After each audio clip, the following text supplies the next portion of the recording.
దొరబాబు. మీరు చూపిస్తున్న ప్రేమని, ఇస్తున్న తోడుని చెప్పడానికి మాటల్లేక పలకరింపుగా వస్తున్న సంతోషపు పన్నీరు. మనిద్దరం భార్యాభర్తలని ఏనాడైనా ప్రశాంతంగా ముచ్చట్లు పెట్టుకున్నామా? ప్రేమగా మాట్లాడుకున్నామా? కనీసం సరదాగా ఒక్కసారైనా బయటికి వెళ్ళామా? మనిద్దరికీ ఒకరంటే ఒకరికి ప్రాణం పెట్టేంత ప్రేముంది. కానీ సంతోషంగా ఉండలేకపోతున్నాం. ఎందుకు దొరబాబు? ఎందుకంటే పరిస్థితులు మనల్ని ప్రభావితం చేస్తున్నాయి. మన చుట్టూ ఉన్న మనుషులు మనం కూర్చోవాలా, నిలబడాలా, మాట్లాడుకోవాలా అని కండిషన్స్ పెట్టి మనల్ని ముందుకు నడిపిస్తున్నారు. మన జీవితం మన కంట్రోల్లో లేకుండా పోయింది దొరబాబు.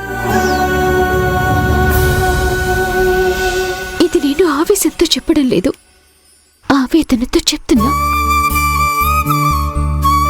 ఎందుకంటే మన పెళ్ళయ్యాక నేను మనస్ఫూర్తిగా సంతోషంగా ఉన్నానంటే ఈ రోజే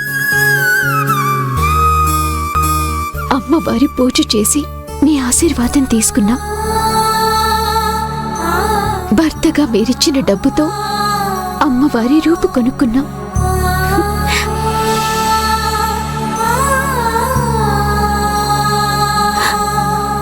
అందుకే సంతోషంతో నా కళ్ళల్లో నీళ్లు తిరిగాయి.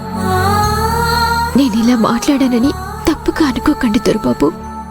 అయ్యో, ఎప్పటినుంచో మనసులో నలుగుతున్న మాట అమ్మవారి పూజ సందర్భంగా మీ దగ్గర బయట పెట్టాలనిపించింది.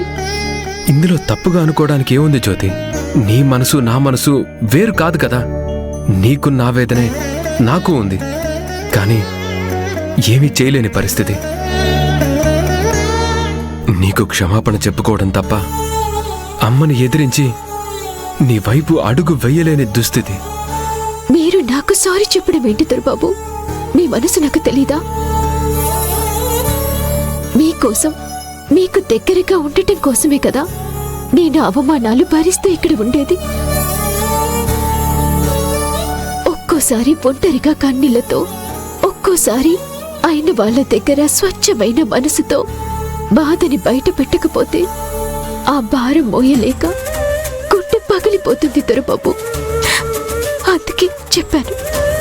ఇకనైనా అమ్మవారి ఆశీర్వాదంతో మన జీవితంలో కష్టాల చీకటి తొలగిపోయి ఆనందాల వెలుగు రావాలని కోరుకుంటున్నాను జ్యోతి. వస్తుందన్న నమ్మకంతోనే ముందుకు వెళ్దాం దొరబాబు.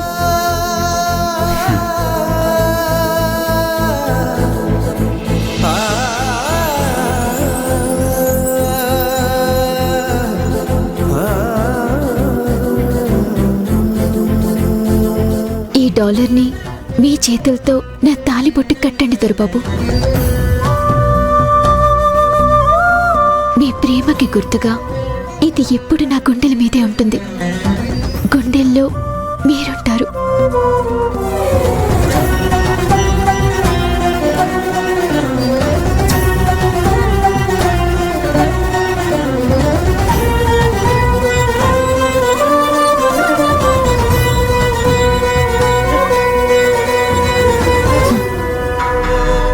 జ్యోతి నాకు పోటీగా నా ముందే పూజ చేయడం నేను అస్సలు తట్టుకోలేకపోతున్నాను.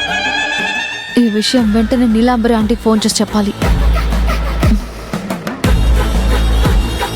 హలో నీలాంబరి ఆంటీ, అసలేం జరిగిందో తెలుసా ఆంటీ?